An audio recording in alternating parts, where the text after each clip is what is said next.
BJP ರಾಜ್ಯ ನಾಯಕರ ಜೊತೆಗಿನ ಹೈಕಮಾಂಡ್ನ ಸಭೆ ಸುದ್ದಿ.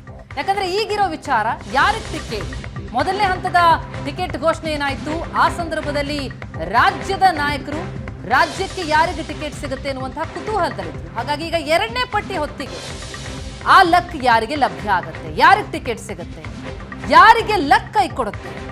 ಸುವರ್ಣ ನ್ಯೂಸ್ನಲ್ಲಿ ಬಿಜೆಪಿ ಪಟ್ಟಿಯ ಎಕ್ಸ್ಕ್ಲೂಸಿವ್ ಆದಂತಹ ಮಾಹಿತಿ.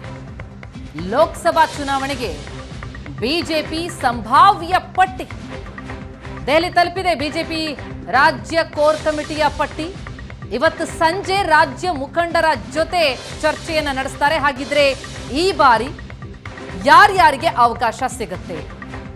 ಎರಡನೇ ಪಟ್ಟಿ ಬಿಡುಗಡೆಯ ಹೊತ್ತಿಗೆ ಕರ್ನಾಟಕದ ಪಟ್ಟಿ ಕೂಡ, ಕರ್ನಾಟಕದ ನಾಯಕರುಗಳಿಗೆ ಕೂಡ ಹಾಗಿದ್ರೆ ಟಿಕೆಟ್ ಭಾಗ್ಯ ಲಭ್ಯ ಆಗುತ್ತಾ ಅನ್ನೋದೇ ಈಗಿರುವಂತಹ ಕುತೂಹಲ.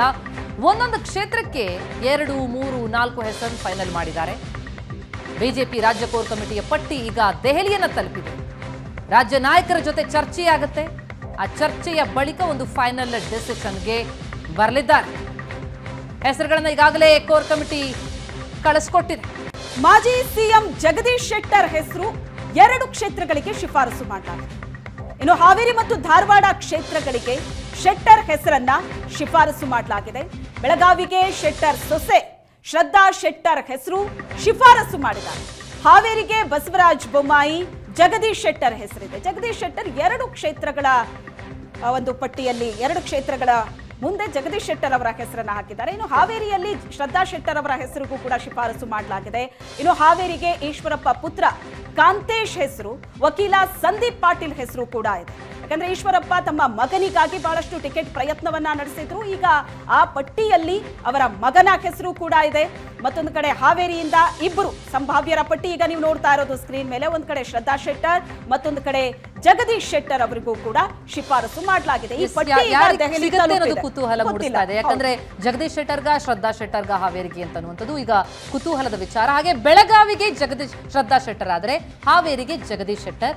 ಇನ್ನು ಮಾಜಿ ಶಾಸಕ ಸಂಜಯ್ ಪಾಟೀಲ್ ಅವ್ರಿಗೆ ಯಾವ ಕ್ಷೇತ್ರ? ಮೈಸೂರು ಪ್ರತಾಪ್ ಸಿಂಹ ಆದ್ರೆ ಅಪ್ಪಚ್ಚು ರಂಜನ್ಗೆ ಸಿಗುತ್ತಾ? ಅಂದ್ರೆ 2 ಅಥವಾ 3 ಹೆಸರುಗಳನ್ನ ಈಗ ಕೊಡಲಾಗಿರುವಂಥದ್ದು, ರಾಜ್ಯದ ಕಡೆಯಿಂದ ಶಿಫಾರಸು ಮಾಡಲಾಗಿರುವಂಥದ್ದು.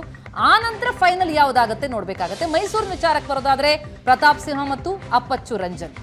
ಕೆಲವೊಂದು ಕ್ಷೇತ್ರಕ್ಕೆ 2 ಅಷ್ಟೇ ಅಲ್ಲ, 4 ಹೆಸರುಗಳು ಕೂಡ ಬಂದಿರೋದಿದೆ. ಹಾಗಾಗಿ ಆ 4ರಲ್ಲಿ ಯಾರಿಗೆ ಅವಕಾಶ ಅನ್ನೋದು ಈಗಿರುವಂತಹ ಕುತೂಹಲ. ಏನು ಹುಬ್ಬಳ್ಳಿ ಧಾರವಾಡಕ್ಕೆ ಪ್ರಹ್ಲಾದ್ ಜೋಶಿ ಹೆಸರಿದೆ, ಜಗದೀಶ್ ಶೆಟ್ಟರ್ ಹೆಸರು ಇದೆ. ಉತ್ತರ ಕನ್ನಡ ನೋಡೋದಾದ್ರೆ ಅನಂತಕುಮಾರ್ ಹೆಗಡೆ, ಅದ್ರ ಜೊತೆಗೆ ಕಾಗೇರಿ ಅವರು ಕೂಡ ಟಿಕೆಟ್ಗಾಗಿ ಪ್ರಯತ್ನ ಪಡ್ತಾ ಇದ್ರು. ಇನ್ನು ಹರಿಪ್ರಕಾಶ್ ಕೋಣೆಮನೆ ಹೆಸರು ಕೂಡ ಮುಂಚೂಣಿಯಲ್ಲಿದೆ. ಅಲ್ಲಿಗೆ ಒಂದು ಕ್ಷೇತ್ರಕ್ಕೆ 3 ಹೆಸರನ್ನ ಶಿಫಾರಸು ಮಾಡಿದ್ದಾರೆ. ಬಟ್ ಅಂತಿಮವಾಗಿ ಯಾರಿಗೆ ಟಿಕೆಟ್ ಸಿಗತ್ತೆ ಅದನ್ನ ಕಾದು ನೋಡಬೇಕು. ಉಡುಪಿ ಚಿಕ್ಕಮಗಳೂರು ಶೋಭಾ ಕರಂದ್ಲಾಜೆ ಹೆಸರನ್ನ ಶಿಫಾರಸು ಮಾಡಲಾಗಿದೆ. ಕೊನೆಯದಾಗಿ ಯಾರಿಗೆ ಟಿಕೆಟ್ ಸಿಗತ್ತೆ, ಲಕ್ ಯಾರಿಗೆ ಕುದುರತ್ತೆ ಅನ್ನೋದು ಕಾದು ನೋಡಬೇಕು. ಇವತ್ತು ದೆಹಲಿಯಲ್ಲಿ ಹೈ ವೋಲ್ಟೇಜ್ ಮೀಟಿಂಗ್ ನಡೀತಾ ಇದೆ. ಈಗಾಗಲೇ ಈ ಪಟ್ಟಿ ಏನಿದೆ ಇದು ದೆಹಲಿ ಹೈಕಮಾಂಡ್ ಕೈ ಸೇರಿದೆ. ಇದರ ಬಗ್ಗೆ ಒಂದು ಸುತ್ತಿನ ಚರ್ಚೆ ಆಗತ್ತೆ, ಬಹಳಷ್ಟು ಸುತ್ತಿನ ಚರ್ಚೆ ಆಗತ್ತೆ. ಫೈನಲಿ ಅಭ್ಯರ್ಥಿಗಳನ್ನ ಡಿಸೈಡ್ ಮಾಡಲಾಗುತ್ತೆ. ಎಚ್ಚರಿಕೆ ಹೆಜ್ಜೆ ಇದು. ನಿಜ. ಬೆಂಗಳೂರು ಉತ್ತರ ಶ್ವೇತಾ, ಇದು ಬಹಳ ಕುತೂಹಲ ಮೂಡಿಸಿರುವಂತದ್ದು. ಬೆಂಗಳೂರು ಉತ್ತರದ ಪಾಲಿಗೆ ಯಾರು ಕ್ಯಾಂಡಿಡೇಟ್ ಆಗ್ತಾರೆ? ಸದಾನಂದ ಗೌಡರ ಹೆಸರು ಕೂಡ ಶಿಫಾರಸ್ಸಾಗಿದೆ, ಸಿಟಿ ರವಿ ಅವರ ಹೆಸರು ಕೂಡ ಶಿಫಾರಸ್ಸಾಗಿದೆ. ಇನ್ನೂ ಹಲವು ಹೆಸರುಗಳು ಕೇಳಿ ಬರ್ತಾ ಇದೆ.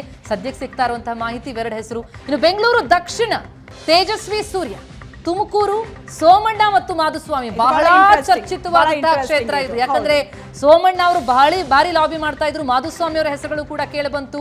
ಆದ್ರೆ ಇಬ್ಬರ ನಡುವಿನ ಜಟಾಪಟಿಯಲ್ಲಿ ಯಾರಿಗೆ ಅವಕಾಶ, ಮತ್ತು 1-2 ಹಲವು ಹೆಸರುಗಳು ಕೇಳಿ ಬರ್ತಾ ಇತ್ತು. ಶಿಫಾರಸ್ಸಾಗಿರೋದು ಸೋಮಣ್ಣ ಅಂಡ್ ಮಾಧುಸ್ವಾಮಿ. ತುಮಕೂರು ಸೋಮಣ್ಣ ಅವ್ರಿಗೆ ಸಿಗತ್ತಾ, ಮಾಧುಸ್ವಾಮಿಗೆ ಸಿಗತ್ತಾ ಅಂತ. ಯಾಕಂದ್ರೆ ಮಾಧುಸ್ವಾಮಿ ಹೇಳ್ತಾ ಇರೋದು ಹೊರಗಡೆಯಿಂದ ಬಂದವರಿಗೆ ಟಿಕೆಟ್ ಕೊಡಬೇಡಿ ಅಂತ, ಅಲ್ಲಿನ ಸ್ಥಳೀಯರಿಗೆ ಕೊಡಿ ಅಂತ. ಈ ಪಾಯಿಂಟ್ ಅನ್ನ ಹೈಕಮಾಂಡ್ ಎಷ್ಟು ಸೀರಿಯಸ್ ಆಗಿ ತಗೊಳುತ್ತೆ ನೋಡ್ಬೇಕು. ಇನ್ನು ದಾವಣಗೆರೆಯಿಂದ GM ಸಿದ್ದೇಶ್ವರ್ ಇದ್ದಾರೆ.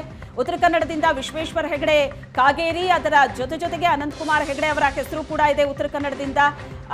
ಯಾರಿಗೆ ಟಿಕೆಟ್ ಫೈನಲ್ ಆಗುತ್ತೆ? ಯಾಕಂದ್ರೆ ಈಗ ಹಾಲಿ ಸಂಸದರು ಅನಂತಕುಮಾರ್ ಹೆಗಡೆ ಅವರು ಇದ್ದಾರೆ. ಅನಂತಕುಮಾರ್ ಹೆಗಡೆಗೆ ಟಿಕೆಟ್ ಕೊಡಬೇಕು ಅನ್ನುವಂತ ಒತ್ತಾಯ ಒಂದು ಕಡೆ ಆದ್ರೆ, ಇನ್ನೂ 1-2-3 ಹೆಸರುಗಳಲ್ಲಿ ಕೇಳಿ ಬರ್ತಾ ಇರೋದ್ರಿಂದ ನೋಡ್ಬೇಕು ಏನಾಗುತ್ತೆ ಅಂತ. ಇನ್ನು ಬೆಂಗಳೂರು ಗ್ರಾಮಾಂತರ ಶ್ವೇತಾ, ಅದು ಬಹಳ ಕುತೂಹಲ ಮೂಡಿಸಿರುವಂತದ್ದು. CP ಯೋಗೇಶ್ವರ್ ಹೆಸರನ್ನ ಫೈನಲ್ ಮಾಡಿ ಕಳಿಸಿದೆ ಕೋರ್ ಕಮಿಟಿ. ಯಾಕಂದ್ರೆ ಬೆಂಗಳೂರು ಗ್ರಾಮಾಂತರಕ್ಕೆ ಭಾರಿ ಹೆಸರುಗಳು ಕೇಳಿ ಬರ್ತಾ ಇತ್ತು. ನಿಜಕ್ಕೂ ಡಾಕ್ಟರ್ ಮಂಜುನಾಥ್ ಅವರ ಹೆಸರನ್ನ ಕೇಳಿ ಬರ್ತಾ ಇತ್ತು, CP ಯೋಗೇಶ್ವರ್ ಹೆಸರಿತ್ತು, ಹಾಗೆ HDK. ಕುಮಾರಸ್ವಾಮಿನೇ ಅಲ್ಲಿ ನಿಲ್ಲಬೇಕು ಅನ್ನುವಂತ ಮಾತುಗಳು ಕೇಳಿ ಬರ್ತಾ ಇತ್ತು. ಆ ಬಗ್ಗೆ ಭಾರಿ ಚರ್ಚೆಗಳು ನಿನ್ನೆ ರಾತ್ರಿವರೆಗೆ ನಡೆದಿದೆ.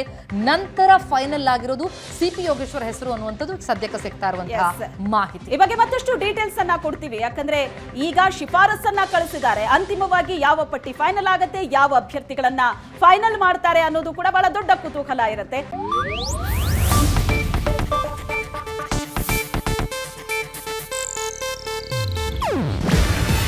ಇದು ಏಷ್ಯಾನೆಟ್ ನ್ಯೂಸ್ ನೆಟ್ವರ್ಕ್ ಪ್ರಸ್ತುತಿ.